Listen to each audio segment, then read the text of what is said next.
A ver, a la gente le fascina gritar a los cuatro vientos que de verdad quiere a alguien que le trate bien. Totalmente. Todo el mundo dice buscar la paz absoluta. Exacto. O sea, todos juran, con una solemnidad casi cómica, te lo juro, que buscan una pareja estable, un adulto funcional que, digamos, responda a los mensajes con claridad y tenga responsabilidad afectiva. Que no desaparezca de la faz de la Tierra los fines de semana, claro. Sí, lo básico. Pero la realidad empírica, la cruda verdad que nadie quiere admitir en sus perfiles de aplicaciones de citas, es que cuando por fin aparece esa persona respetuosa, constante y predecible, La respuesta suele ser un bostezo enorme. 100%. Un bostezo, cero interés físico y un mensaje brutalmente dejado en visto. Así que bienvenidos a Amor No Tóxico, el podcast de relaciones conscientes. Hoy traemos un análisis a fondo sobre una verdad que, francamente, incomoda a muchos. Porque toca fibras muy sensibles, ¿no?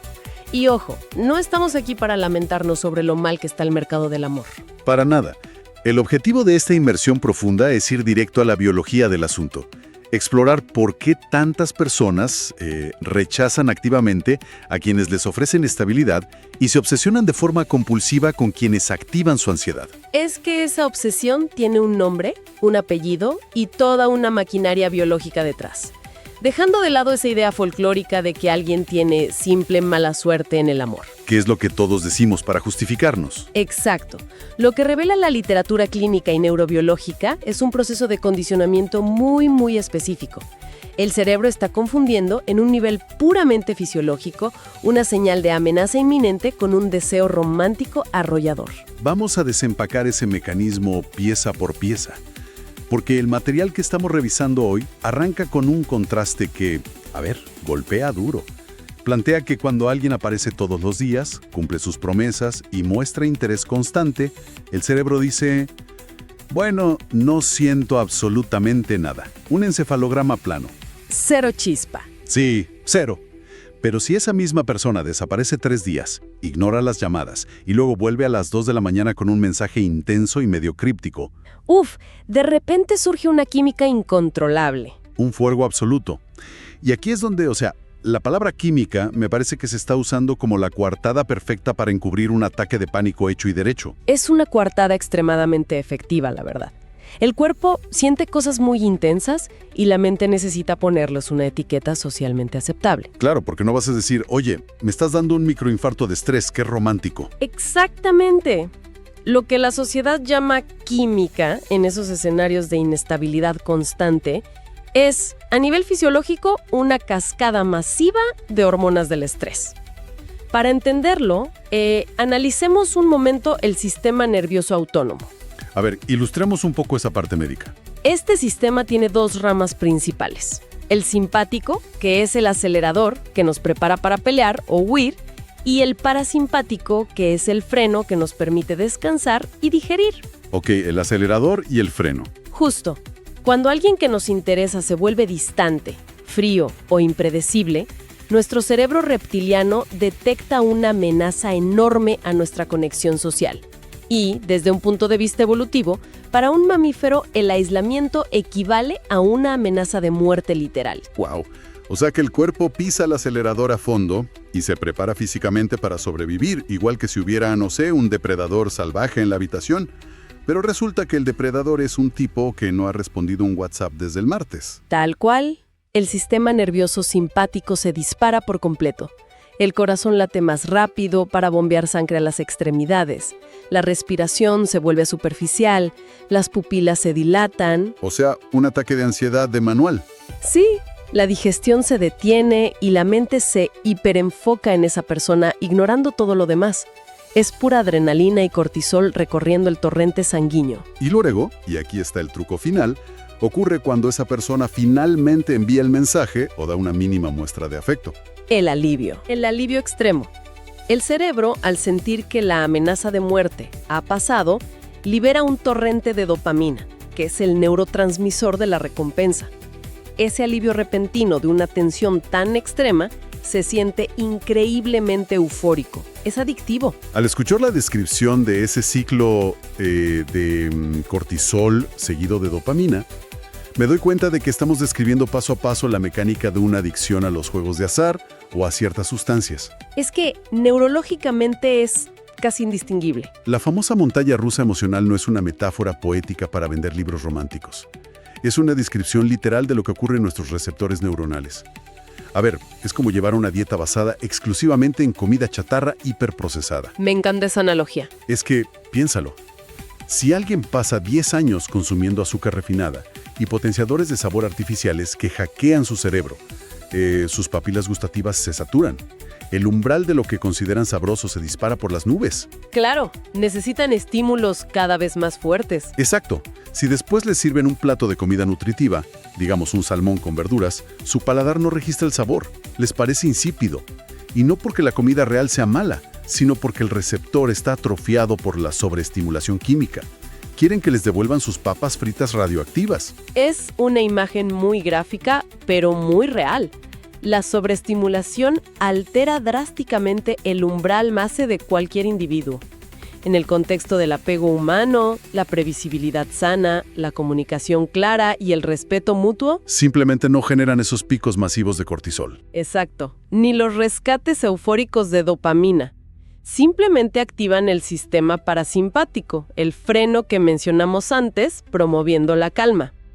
Pero para un sistema nervioso que se ha vuelto adicto a la hipervigilancia, la falta de una amenaza inminente se interpreta como un vacío alarmante. Sienten que algo falta. El cuerpo literalmente ha olvidado cómo procesar el silencio o la calma, por lo que la mente consciente lo etiqueta como aburrimiento o dice que falta chispa o que hay una ausencia de pasión. Esto nos lleva a una conclusión bastante trágica sobre cómo operamos en sociedad, ¿no crees? Hay millones de personas rechazando activamente relaciones con un potencial increíble, descartando a parejas maduras simplemente porque su cuerpo no detecta una señal de alarma sísmica. Han convertido la bandera roja gigante en el único idioma del amor que logran decodificar. Totalmente. Si no sienten que están a punto de perder a la persona en cualquier momento, asumen automáticamente que el vínculo carece de valor. Pero a ver, si rascamos un poco debajo de la superficie, me niego a creer que esto sea un autosabotaje puramente masoquista. No, no lo es, para nada. Nadie nace queriendo sufrir. El cerebro debe estar aferrándose a este caos porque, de alguna manera retorcida y pragmática, digamos que es un entorno que ya sabe cómo navegar. Ahí diste en el clavo. El cerebro humano es la máquina de reconocimiento de patrones más sofisticada del planeta. Y su prioridad número 1, y esto es clave, nunca es la felicidad. Es la supervivencia a través de la predicción. Ok, sobrevivir prediciendo el entorno. Exacto. Para comprender la raíz de ese cortocircuito, hay que observar cómo se desarrolla el cerebro durante la primera infancia. Ese es el momento exacto donde se construyen los planos arquitectónicos de cómo van a funcionar las relaciones por el resto de la vida. Los famosos traumas de la infancia. ¿Sí? Pero si un niño crece en un entorno donde el amor era intermitente, condicionado o estaba indisolublemente mezclado con el miedo o la ansiedad, ese plano se dibuja torcido. Hagamos una pausa aquí para visualizar esto mejor. Porque cuando hablamos de trauma de la infancia, la mente a menudo se va a escenarios de abuso extremo o negligencia a nivel película de terror. Pero un entorno impredecible puede ser mucho más sutil, ¿verdad? Muchísimo más sutil. A veces es invisible desde afuera. Claro.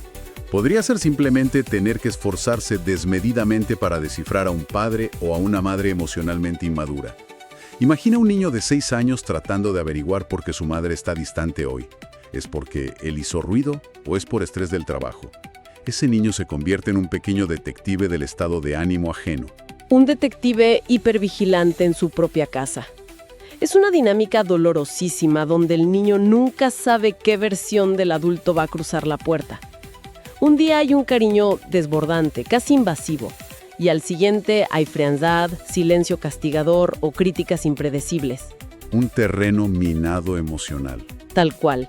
El niño aprende rápidamente que para asegurar el vínculo que, recordemos, es su única garantía de comida y refugio, a esa edad tiene que estar escañando el entorno sin descanso, anticipando las necesidades del otro y tratando de ganarse su derecho a existir en ese espacio. ¡Qué agotador! Y el cerebro infantil, en su intento de dar sentido al mundo, codifica esa ansiedad perpetua. esa incertidumbre y ese esfuerzo extenuante como los ingredientes indispensables de la palabra amor.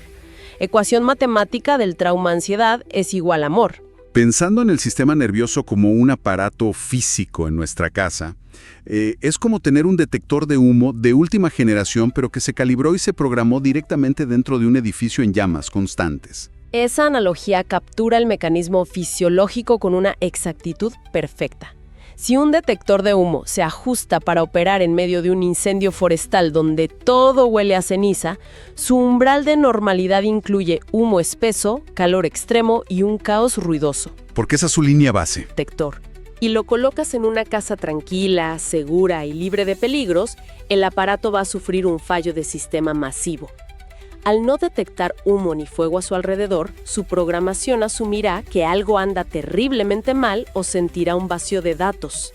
Y lo que es más grave, y aquí es donde las relaciones de adultos se complican, el día que alguien encienda una vela en una cena romántica, que es una muestra de afecto sano y controlado, el detector empezará a sonar escandalosamente.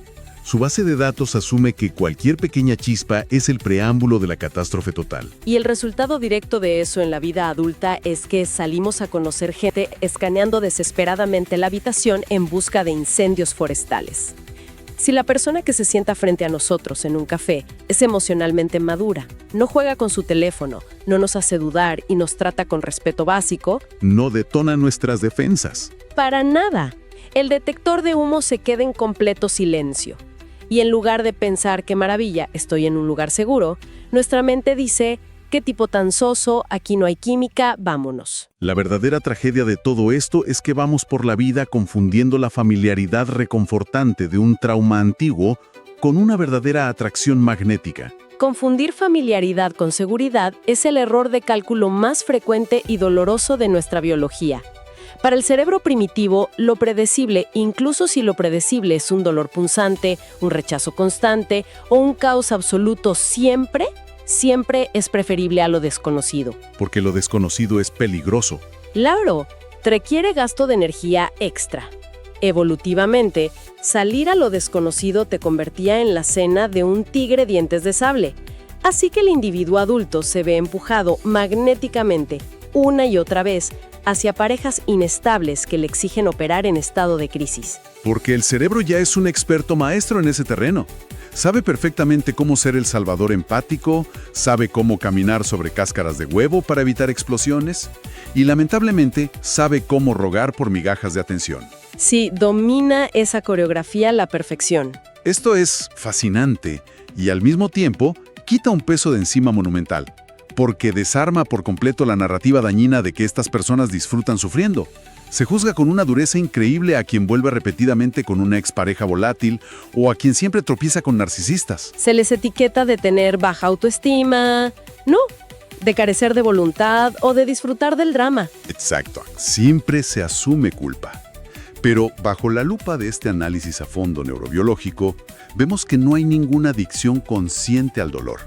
Hay un cuerpo físico que está intentando frenéticamente mantenerse a salvo, pero que está utilizando un mapa de rutas de hace 20 años que está completamente al revés. Comprender este mecanismo anula la culpa y la vergüenza, que son, irónicamente, emociones que solo aumentan el estrés y mantienen el ciclo vivo. Quien elige mal no es estúpido ni carece de inteligencia intelectual. Su fisiología está respondiendo a estímulos subcorticales mucho más rápidos que el pensamiento racional. Literalmente el cuerpo reacciona antes de que la mente pueda procesarlo. Así es. La amígdala, nuestro centro de procesamiento de miedos, procesa la supuesta amenaza de una nueva relación en fracciones de segundo, muchísimo antes de que la corteza prefrontal, el área responsable del análisis lógico, pueda encenderse y decir, espera, esta persona nos está manipulando claramente. Ok, aquí es donde me toca ser un poco de abogado del diablo. Porque si la biología nos tiene tan secuestrados, si nuestras vías neuronales ya están esculpidas físicamente desde la infancia para desear el caos y rechazar la tranquilidad, suena a que estamos determinísticamente arruinados. Entiendo por qué suena así. ¿Es que estamos condenados a repetir este ciclo hasta el último día?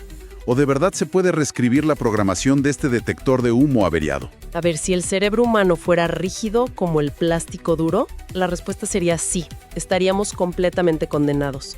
Pero afortunadamente la solución reside en la neuroplasticidad. Y ojo, no lo usemos como una palabra de moda vacía de redes sociales. Sino como una realidad anatómica. Exacto. Estamos hablando de la capacidad anatómica, demostrable bajo un microscopio, que tiene el cerebro para generar nuevas conexiones sinápticas y podar o debilitar las antiguas a lo largo de toda nuestra vida. En neurociencia existe un principio fundamental conocido como la ley de Hebb. ¿Qué dice esa ley exactamente? Dice que las neuronas que se disparan juntas se conectan juntas. Durante años, la ansiedad y la atracción se han estado disparando juntas en ese cerebro. El reto ahora es lograr el efecto inverso. Las neuronas que dejan de dispararse juntas se desconectan. Pero lograr esa desconexión requeriría ir directamente en contra de los propios instintos biológicos viscerales, lo cual suena como un esfuerzo, monumental.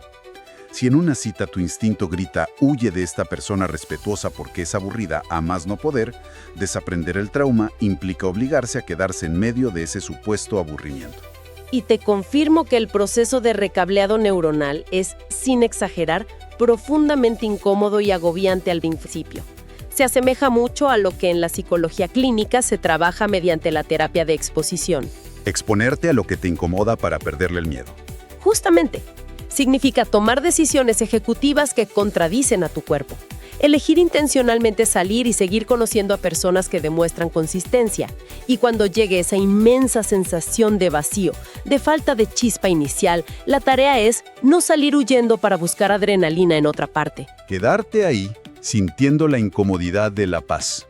Implica tolerar ese falso aburrimiento y permitir que el sistema nervioso parasimpático registre, muy poco a poco, que la ausencia de drama no es la antesala del abandono, sino la verdadera definición de seguridad. O sea, es atravesar un síndrome de abstinencia emocional crudo y duro. Mientras uno está intentando construir algo sano con una persona madura, el cuerpo interno va a pedir a gritos el pico de cortisol al que está acostumbrado. Va a buscar excusas para pelear. 100%. Va a intentar provocar una pelea absurda por un plato sucio o va a sobreanalizar un mensaje de texto de buenos días buscando un doble sentido negativo imaginario, simplemente para encender la alarma de incendios y conseguir su dosis de estrés familiar. Es sumamente habitual que, en las primeras etapas de una relación genuinamente sana, la persona que está intentando sanar experimente impulsos fuertes de autosabotaje. El cuerpo clama por el conflicto para poder recibir la resolución posterior, ese rescate dramático de dopamina. El famoso ciclo de pelear y reconciliarse. Exacto. La neuroplasticidad exige sostener la conciencia exactamente en ese punto crítico. Al negarse a ceder al impulso de generar caos innecesario y al utilizar herramientas de regulación emocional para calmarse a sí mismo, el individuo comienza, literalmente, a debilitar esa antigua vía neuronal que encadenaba el amor con el miedo crónico. Y si uno logra apretar los dientes y aguantar ese proceso, si esa vía tóxica se debilita lo suficiente, me imagino que empezamos a ver el mundo al revés. O mejor dicho, empezamos a verlo al derecho, por primera vez en la vida. Esa es la recompensa. Lo que todo este material que revisamos sugiere es que llega un punto de inflexión fisiológico innegable. La persona inestable, la que desaparecía y aparecía misteriosamente, la que antes nos robaba el aliento y la cordura, de repente pierde todo su atractivo. Es que el cambio de paradigma es absoluto y tangible. Cuando el sistema nervioso finalmente se recalibra y logra establecer la paz como su nueva línea base operativa, la hipervigilancia por fin se apaga. ¡Qué descanso! Si en ese nuevo estado aparece alguien con juegos mentales que te deja en visto por días o te manda señales mixtas para probar tu interés, tu cerebro ya no produce ese cóctel embriagador que antes confundías con un amor de película. Lo que produce es un rechazo instantáneo, produce un agotamiento mental. La toxicidad pasa de generar una intriga irresistible a dar una pereza monumental. Para mí, esa es la verdadera métrica del éxito en el crecimiento personal. Totalmente de acuerdo. Cuando alguien viene con sus típicas manipulaciones o inmadureces tratando de hacerse el interesante, y en lugar de que se te acelere el pulso y te obsesiones pensando en qué hiciste mal, tu mente simplemente dice, uy, qué pereza tener que lidiar con la falta de terapia de este individuo. Yo mejor me voy a dormir mis 8 horas del tirón. Exacto. El falso misterio se vuelve simplemente falta de modales. Es recuperar la soberanía total sobre tu tiempo y tu energía vital. En ese punto, la atracción empieza a surgir de forma orgánica, hacia personas que facilitan lo que llamamos la corregulación. Que sería la capacidad de calmarse mutuamente. Sí, es la capacidad de dos sistemas nerviosos para calmarse mediante la empatía constante y la predictibilidad. Descubres que la verdadera atracción, la que perdura, no nace de la incertidumbre angustiante, sino de la profundidad que permite el respeto mutuo. Enseñarle al cuerpo a quedarse en la paz. ¡Qué concepto tan revolucionario! Retomando un poco nuestra metáfora inicial de la nutrición, llega un día, después de atravesar el síndrome de abstinencia, en el que morder una manzana fresca te sabe a gloria pura. Y te nutre de verdad. Y si alguien te vuelve a ofrecer esa bolsa gigante de papas fritas radioactivas que antes devorabas con ansiedad, te revuelve el estómago genuinamente. Ya no hay deseo. La paz deja de sentirse como un desierto árido y aburrido y se convierte en un refugio de 5 estrellas del que no quieres salir nunca más. Y, lo más importante, aprendemos a no volver a negociar nuestra tranquilidad por un pico barato de dopamina. El análisis detallado de todas estas fuentes nos empuja a una conclusión que no solo es liberadora, sino necesaria para la salud pública. Redefinir radicalmente nuestra idea del romance es un imperativo de salud mental. Necesitamos desmantelar la idealización de la montaña rusa. Romper con esa idea romántica del dolor. Sí, dejar de romantizar la persecución constante y dejar de glorificar el sufrimiento emocional sistemático en nombre de una supuesta pasión incontrolable. El amor verdadero nunca, bajo ninguna circunstancia, debería sentirse como estar a punto de ser despedido del trabajo de un momento a otro. Esa presión constante en el pecho, ese nudo asfixiante en la garganta al mirar el teléfono buscando un mensaje que no llega, eso no es un fuego pasional desbordado que el destino puso en el camino. Es ansiedad pura y dura golpeando al sistema nervioso. Tal cual. La paz no es aburrida, es simplemente un territorio inexplorado que exige paciencia, valor y tiempo para aprender a ser habitado con comodidad. Yo creo que la revolución personal más importante en la vida de un adulto comienza el día exacto en que dejamos de llamar química mágica a lo que simplemente es familiaridad con nuestro propio trauma. Qué frase tan potente para ir cerrando. Y queremos que esta conversación resuene mucho más allá de este audio. Queremos leer las experiencias de quienes nos escuchan en la sección de comentarios. ¿Alguna vez, para quienes nos sintonizan, la ansiedad disfrazada de mariposas en el estómago les hizo ignorar banderas rojas evidentes? Seguro que a muchos les ha pasado. Invitamos a todos a compartir este análisis a fondo con ese amigo o amiga que sigue regresando a una dinámica completamente inestable bajo la excusa de la conexión inevitable. Necesitan escuchar que no están rotos, solo mal calibrados. Y por supuesto, es un excelente momento para invitar a quienes nos escuchan a seguir nuestro programa, para continuar desafiando juntos estas narrativas y aprender a navegar el mundo sin perder la cabeza. Pero, para no quedarnos solo en la teoría, queremos dejar a la audiencia con una herramienta súper práctica, un microejercicio de conciencia emocional que toma literalmente menos de 1 minuto, pero que actúa como un freno de emergencia vital para el sistema nervioso simpático. Así es, un pequeño ejercicio para que todos lo apliquemos. La próxima vez que conozcamos a alguien nuevo, o si estamos interactuando ahora mismo con alguien que provoca esa famosa y fulminante chispa, detengamos la máquina un segundo. Hacer una pausa intencional. Respiremos hondo, sintamos el peso de nuestro cuerpo en la silla para frenar el piloto automático y hagámonos esta pregunta de autoanálisis directo y sin filtros. ¿Estoy sintiendo toda esta emoción acelerada por los valores increíbles que esta persona demuestra y por cómo me cuida consistentemente? ¿O en realidad estoy sintiendo ansiedad porque me aterra que desaparezca mañana, porque no sé si le importo o porque es completamente impredecible? Es una pregunta muy confrontativa, pero necesaria. Separar la admiración real del miedo encubierto es el primer golpe maestro para hackear nuestra propia biología y dejar de ser esclavos del trauma del pasado. La claridad sobre lo que realmente deseamos nace exclusivamente de esa pequeña pero poderosa pausa consciente. Dejamos a quienes nos escuchan rumiando sobre esa pausa. Porque al final del día, quizás el mayor acto de rebeldía en el absurdo y caótico mundo de las relaciones modernas no sea encontrar a alguien que nos vuelva locos, nos descontrole y nos quite el sueño, Para nada. sino tener la inmensa valentía de elegir quedarnos con alguien que, por fin, nos devuelva la cordura. Nos escuchamos en la próxima.